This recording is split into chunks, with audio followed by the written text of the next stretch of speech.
Buffalo Bills rookie minicamp kicks off today, and the undrafted free agent list has been made official. So we're breaking that down today on Locked On Bills. You are Locked On Bills, your daily Buffalo Bills podcast. Part of the Locked On Podcast Network, your team every day.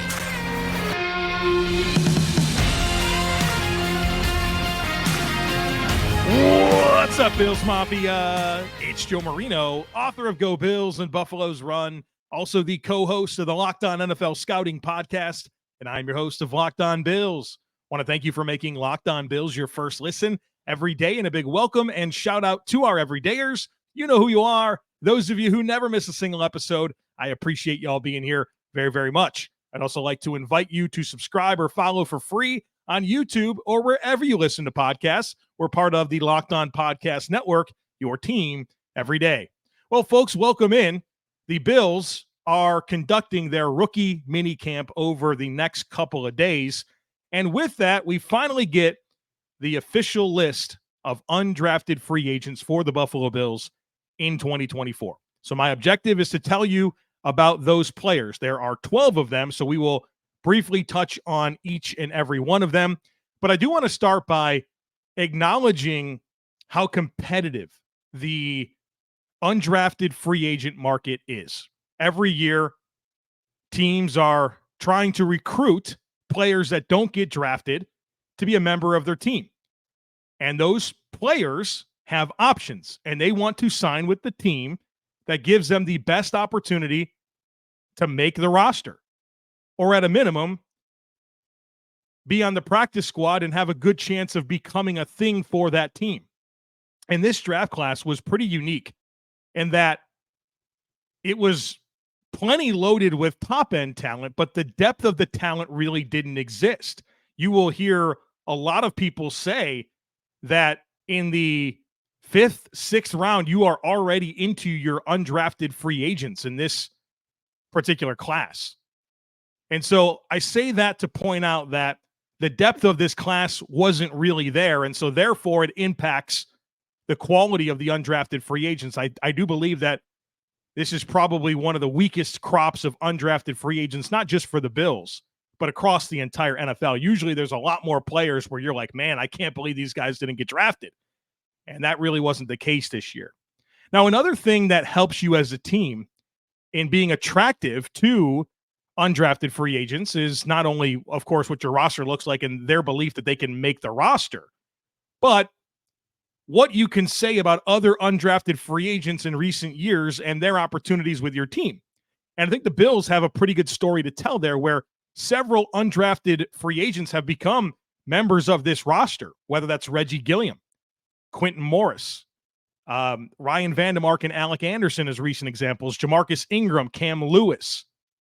There's been plenty of examples of this, and that makes the Bills, or it helps the Bills become a more attractive spot for these players that are looking for their best opportunity in the NFL. So with that out of the way, let's get into these players. Again, we're going to touch on them briefly. And at the end of the conversation today, I want to tell you who I think has the best chance to actually stick around. But I'll start with the name that it feels like everyone's talking about, and that's Frank Gore, a running back out of Southern Mississippi, SMU. 22 years old, of course, the son of Frank Gore. And Frank Gore, third all-time in the history of the NFL in rushing yards, a former Buffalo Bill. And when Frank Gore Jr. didn't get drafted, Frank Gore, his father, was pretty animated on social media with responding to that, and certainly declared his belief in Brandon Beane and the Buffalo Bills to give him a fair opportunity. So let's talk about him briefly. 22 years old, 5'8", 198 pounds, so small. He has an RAS score of a 0.6. Folks, I've never seen an RAS score that low in my life. It goes from a 0 to 10 scale. 10 is perfect. 0.6. I've never seen that. In terms of athletic testing, this might be one of the worst athletes pound for pound in the NFL. And that's important. And I'm going to talk about that towards the end of our conversation. A quote from Howie Roseman that came out after the draft about having unusual athletic traits and tools and how that leads to success in the NFL. We're going to get to that. Frank Gore Jr., there's a reason he was undrafted despite being the son of Frank Gore. He is just small and slow, and that's never a good combination in the NFL. Now, that didn't stop him from being a very productive player at SMU. Over 4,000 rushing yards and 26 touchdowns across 4 seasons as the starter. I've watched him play. He's a tough physical runner. He sees the field well. And I think for Frank Gore, looking at this running back depth chart, he probably feels pretty good. James Cook, Ray Davis, Ty Johnson, your assumed 3 that makes the roster. Then it's just Darrynton Evans. That's it. Darrynton Evans has been bouncing off and on practice squads for the last 3 years. So this guy is an injury away from one of those top 3 and beating out Darrynton Evans from being in line to make this roster. And he's going to get a great opportunity in preseason and training camp to get a lot of reps and showcase himself. So a ripe opportunity for Frank Gore. I'm concerned that he's just too limited of a football player, which will be the case with all these players. They didn't get drafted, right? I don't have glowing reviews on these players, and there's a reason for that. They didn't get drafted, right? Like, there's reasons. But a great opportunity for Frank Gore after a good college career, despite being incredibly small and slow. He's going to have a great chance. The next guy I'll get to is wide receiver Xavier Johnson out of Ohio State. 6'1", 202 pounds, RAS score of a 5.28. He does turn 25 tomorrow on May 11th. So he played his college ball at Ohio State, and really, he was known for his special teams contributions. Played 899 snaps, of special teams at Ohio State. And he was actually used as a wide receiver and a running back and a returner in addition to covering kicks and punts. For his career, 26 catches for 329 yards, 44 carries for 353 yards, and then he did have 28 kick return opportunities for an average of 21.5 yards. Was a team captain, which says a lot for a guy that was very much a supporting role player, just a depth player, special teams. The guy was a team captain, and he was awarded the Block 0 jersey, which is a big deal at Ohio State. So older, not very athletic, didn't do much in college, but leadership, special teams, the calling card for Xavier Johnson, the wide receiver out of Ohio State. The next player, wide receiver Lawrence Keys out of Tulane. 5'10", 171 pounds, RAS score of a 2.68. Spent his first 4 seasons at Notre Dame. And across those 4 years, caught 18 passes in 21 career games. Then he transferred to Tulane for his final season. His final two seasons, 2 seasons at Tulane. 22 games total, had 59 catches for 858 yards. Also has experience as a kick returner, 36 kick returns for 892 yards. That's an average of almost 25 per return. And then he was a pretty big playmaker for Tulane this past year, who had Michael Pratt, who's an NFL arm at least. He'll probably be a depth quarterback on the practice squad, so a pretty decent quarterback for college. And he averaged over 18 yards per catch in 2023, so that's pretty impressive. But small, slow, bounced around in college, not super productive in college. That's the story with Lawrence Keys out of Tulane. The next guy, punter, Jack Browning out of San Diego State. 5'11", 190, was a walk-on player that eventually became a scholarship athlete for San Diego State, was their punter and their kicker for 2 seasons. So 2 seasons as the punter, and he was phenomenal. 45.8 yards per attempt. That's the best in school history, and that's significant because we all know of another punter that went to San Diego State, Matt Ariza. Well, Jack Browning had a better yards per attempt than Matt Ariza. 42.2 net average per punt, which is outstanding. His hang time numbers are pretty low, though, at 4.02 for his career. You'd like to see that at least at 4.25. But also the punter out of Iowa that everybody loved, Torrey Taylor, I mean, his career hang time was like below 4.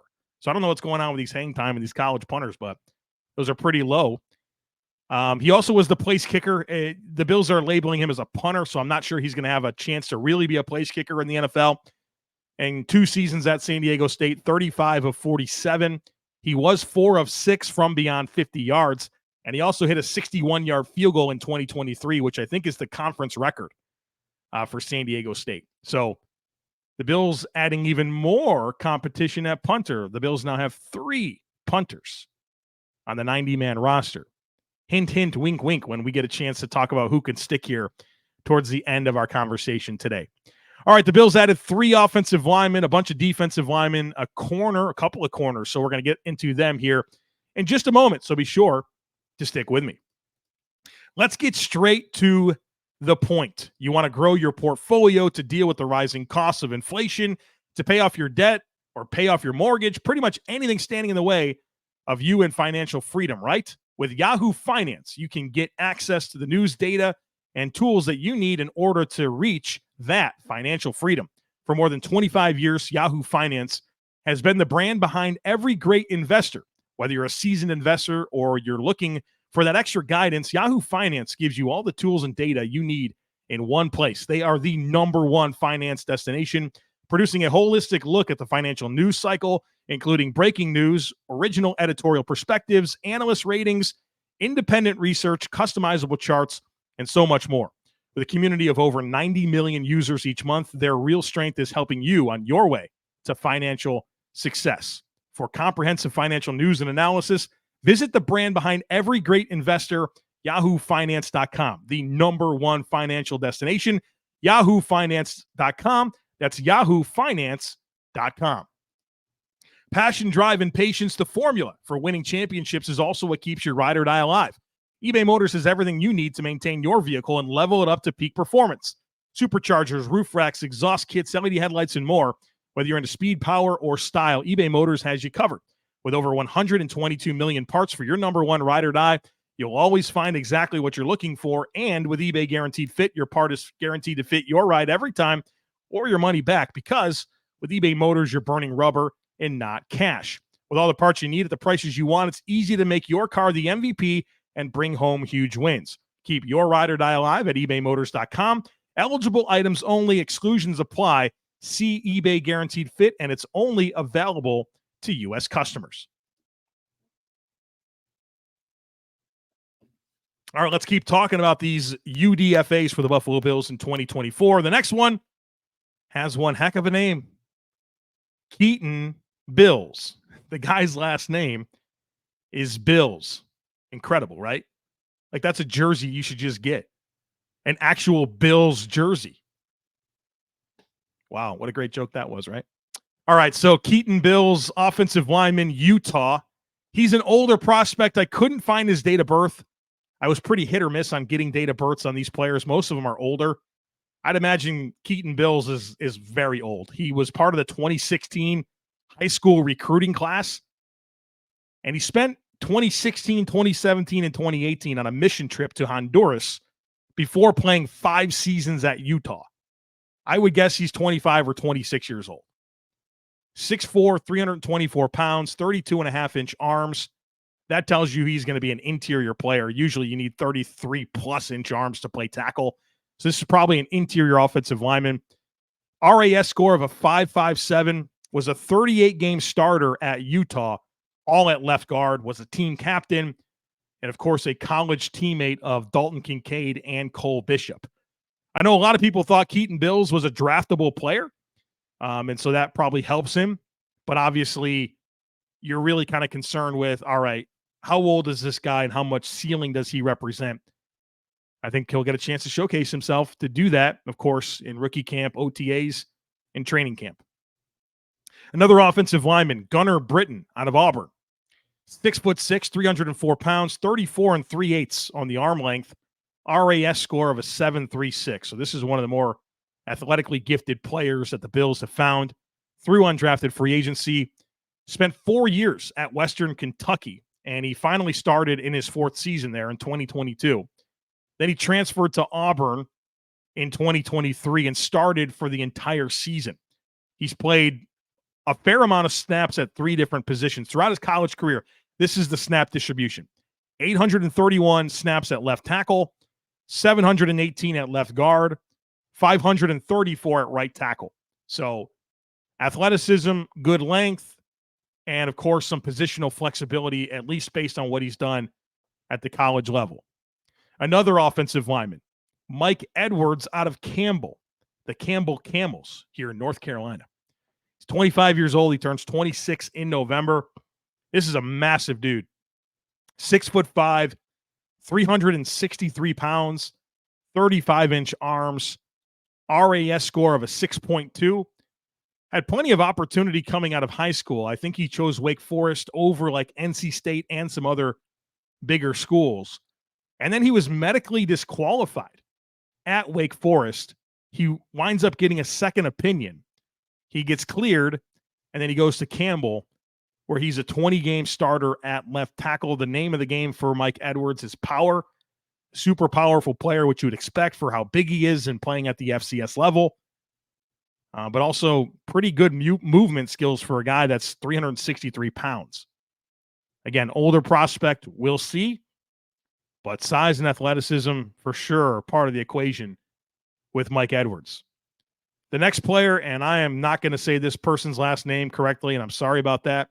Defensive end, David Ugwoegbu out of Houston. We'll call him David U from this point forward. 23 years old, 6'4", 243 pounds, 33 3/4 on the arm length, an RAS score of a 2.49.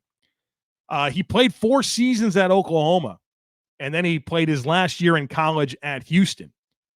And throughout his entire career, 66 games played, 27 starts, has combined 22 tackles for loss, 7 sacks, and a forced fumble. But it's important to note that when he was at Oklahoma, he played linebacker, like legit stack off-ball linebacker. And then he went to Houston and played defensive end. And that's where I think he had like 3 or 4 sacks this past season. I think what's interesting about a guy like this is ideally this is like your classic Sam linebacker, which is pretty much an extinct position in the NFL. But that length combined with experience playing on the edge and off ball is pretty attractive when you consider the new kickoff rule and then covering the kicks, where these kick returns are basically going to turn into like outside zone rushing plays. And so to me, it's a really good idea to have like guys that can set edges and then disengage and have some ability to play in space. I think these types of guys are going to become really valuable in covering these kicks because it's no longer this running start. You are like right in front of the guy. That ability to like gain speed and get down the field is not that important. You need guys that can take on a block, get off a block, and make a tackle. That's what defensive ends do. And so between this player, a guy like Kingsley Jonathan, a guy like Casey Toohill, a guy like Javon Solomon, these types of defensive ends that the Bills have brought in all kind of have that. And so that's interesting to me in thinking, okay, well, what are the Bills doing with a 6'4", 243-pound edge rusher that really kind of projects best to a 3-4 or a Sam linebacker? They don't have a role for this. Same thing about Javon Solomon. You start to think to yourself, oh, well, maybe this is part of that influence of this new kickoff rule and what skill sets are necessary to help you with that. So there's David Yu out of Houston by way of Oklahoma. All right, we got some defensive linemen, some corners, and of course, I want to get into this quote from Howie Roseman and which of these players I think has the best chance to stick for the Buffalo Bills. So stick with us. Today's podcast is sponsored by BetterHelp. Sometimes we all need the opportunity to get something off our chest. Big or small, certain things can really start to get to you, and it's important to let that out, especially to someone who's unbiased on your life. Therapy can be different for everyone. Most of us have bigger problems than what's going on with our favorite sports team, and it's important to get things off your chest every once in a while. Therapy is helpful for learning positive coping skills and how to set boundaries. It empowers you to be the best version of yourself. It's not just for people who have experienced major trauma. So if you're thinking of starting therapy, give BetterHelp a try. It's entirely online, designed to be flexible and suited to your schedule. So visit BetterHelp.com/lockedon. That'll get you 10% off your first month. That's BetterHelp, HELP.com/lockedon. All right, let's get to the next player here. Defensive end, Rondell Bothyard, or Bothyard. Bothyard is how you would say it. Rondell Bothyard out of Oklahoma. 6'3", 277 pounds, 32-inch arms, RAS score of a 3.97. 5 seasons at Wake Forest for Bothyard, or Bothyard, excuse me. And then he played his last season at Oklahoma in 2023. 61 games for his college career, 16 and a half sacks, 34 tackles for loss, 4 forced fumbles, 5 fumble recoveries. His best season came in 2021. He actually had 16 and a half tackles for loss and 8 sacks. And that was at Wake Forest. So pretty productive college player. Obviously not a very dynamic physical talent, but a guy that's made some plays, has some decent size about him. Defensive tackle Branson Deen out of Miami. 6'1", 298 pounds, 32.5-inch arms, RAS score of a 3.23. Spent his first 5 seasons at Purdue, then 2023 at Miami, played in 50 career games, compiled 21 tackles for loss and 10 sacks. I think what's interesting about a guy like Branson Deen and the next player we're going to talk about is the Bills' new corners coach, Jamil Adai, was at Miami for the last 2 seasons. And so this guy, and of course, to Corey Couch, we're going to talk about in a second, Adai had an opportunity to get eyes on these players and then certainly provided an endorsement for bringing them in as undrafted free agents. Which gets us to cornerback to Corey Couch out of Miami, 5'10", 185 pounds, 31 and an 1/8-inch arms, an RAS score of a 4.67. 5 seasons at Miami, and the last 4 as their primary slot corner. And, of course, his last 2 years with Jamil Adai, the Bills' corners coach, also coaching him in college. Had 3 interceptions last season. He actually was a college teammate of Greg Rousseau for 2 years at Miami. You forget how young Greg Rousseau is, and that, I think, combined with some of these college players going 5-6 years now in college with the COVID rule and all that, you're seeing more and more of that overlap. But a guy that, the Bills should have some good intel on, and I think there's plenty of room for cornerback competition on this roster. The last player, before I get to this Howie Roseman quote and who I think has the best chance, is cornerback Kenai Lovely out of Western Michigan. Turns 24 on May 12th. 5'10", 182 pounds, 30.5-inch arms, 7.68 RAS score. Had 2 brothers that played in the NFL. He started the last 2 years for Western Michigan as an outside corner. So I know I said he was 5'10", 182, but he played outside corner for Western Michigan. It's been really productive over the last 2 years. 16 pass breakups, 6 interceptions, 4 forced fumbles in 2 years as a starter. And actually, has decent athleticism and ball skills based on the production. So those are your Buffalo Bills 2024 undrafted free agents. I've been telling you about this Howie Roseman quote that I want to get to. He said this a couple weeks ago after day 3 of the 2024 NFL draft. And this really kind of drives home so much of what I say about physical traits and athletic upside and why I care about athletic testing. And I always talk about RAS scores. This quote from Howie Roseman ties it all together, and I think it's very relevant for our conversation today. He said this, quote, "We've always felt that to play in the NFL, you have to have something unusual about you athletically and have traits and tools in your body to develop. Mentality comes with that. We're always looking for those guys, and that's where we've had our best success. Before every draft, we talk about some of our best 6th and 7th round picks that we've ever had, and they were Jason Kelsey, freak. Jordan Mailata, freak. If you're going to hit on guys on day 3, they better be unusual." I think that's a great quote. And I think, unfortunately, like we just talked about all these undrafted free agents, and not a lot of size, not a lot of athleticism. But it also gives merit to making selections like Thailand Grable and Travis Clayton for the Bills and Daequan Hardy, guys that have unusual athletic traits. I think that's very relevant.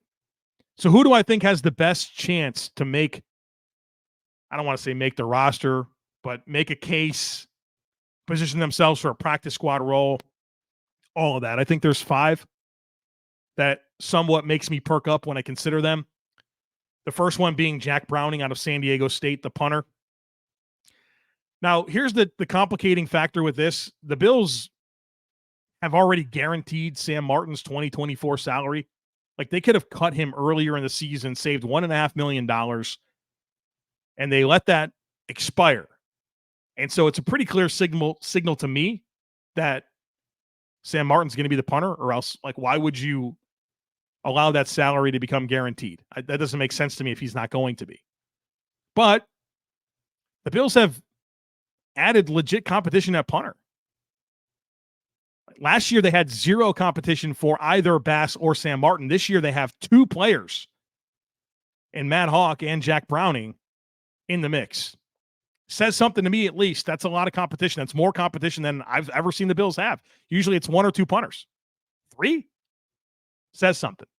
I know that Sam Martin had a heck of a finish to the season. Of course, the injury late, not talking about that, but he was like the AFC Special Teams Player of the Month, if I'm not mistaken, for December, and he absolutely deserved it. So I think there's some merit to this Jack Browning dude. I think offensive lineman Keaton Bills out of Utah has some level of athleticism. A lot of people thought he was a draftable commodity. I think that's helpful. Gunnar Britton out of Auburn, positional flexibility, athleticism. I think that helps him have a legit case. Frank Gore Jr. out of SMU, the running back. As I talked about earlier in the podcast, I think the path is quite clear for him to have a real shot, just based on having to beat out Darrington Evans and then just needing 1 injury. Not that I'm rooting for any of that, but I think he's got a pretty clear path. And the last guy I'll talk about is Kenai Lovely, the corner out of Michigan. Has some athleticism, has production over the last 2 years, has NFL bloodlines in his family. And we've talked about the corner situation where right now you're pretty locked into Kyer Elam as CB3 and then Jamarcus Ingram as CB4 as outside players. So right now, Kenai Lovely just has to beat out Kyron Brown and then get 1 injury, or beat out Kyron Brown and Jamarcus Ingram. Not too bad of a path for him. So there you have it. The Buffalo Bills 2024 undrafted free agents. Rookie camp gets underway today. I'm sure we'll get some fun updates throughout the weekend on that. Have plenty to talk about next week. We get the NFL schedule as well next week. So a loaded week coming your way on Locked On Bills. Don't miss it. Make sure that you're subscribed. Would love it if you took a second to rate, review, and share the podcast. Have a great rest of your day. Go Bills. And I look forward to catching up with you again real soon.